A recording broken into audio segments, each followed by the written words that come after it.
I'm Jordan McCool, and it's time to ask the attorney your question. I'm here with attorney John Haymond from the Haymond Law Firm. Hi, John. Thanks so much for joining us. So nice to be here, Jordan. So today's question comes from James. I am a siding installer and was working on a residential house when the family's dog bit me as I was coming down the ladder.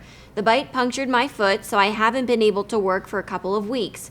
I'm not sure how I deal with this situation. I can't afford the medical bills, and especially if I'm not working. Clearly, I need advice. James, I have some good news for you.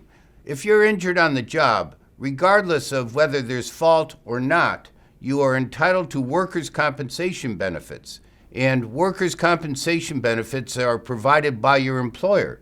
And the employer must carry that according to the law. And you're entitled to A, all your medical bills being paid by your workers' compensation carrier, and B, if you're out of work, you're entitled to a percentage of your lost weekly wages. But this is the interesting aspect of the claim.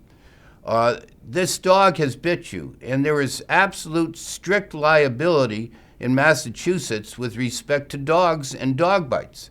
And in this case, the dog shouldn't have been out and shouldn't have bitten you, obviously. You now have what's called a third-party claim.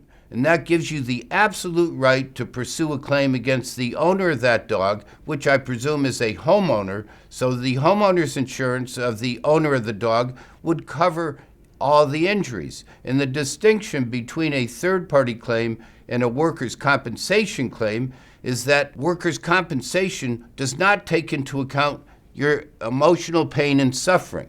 And we certainly do in a third-party claim. Workers' compensation only covers scarring to the face. It doesn't cover scarring to any other part of the body. However, in a third-party claim, you would absolutely be compensated for the injury to any part of your body. And we certainly could help.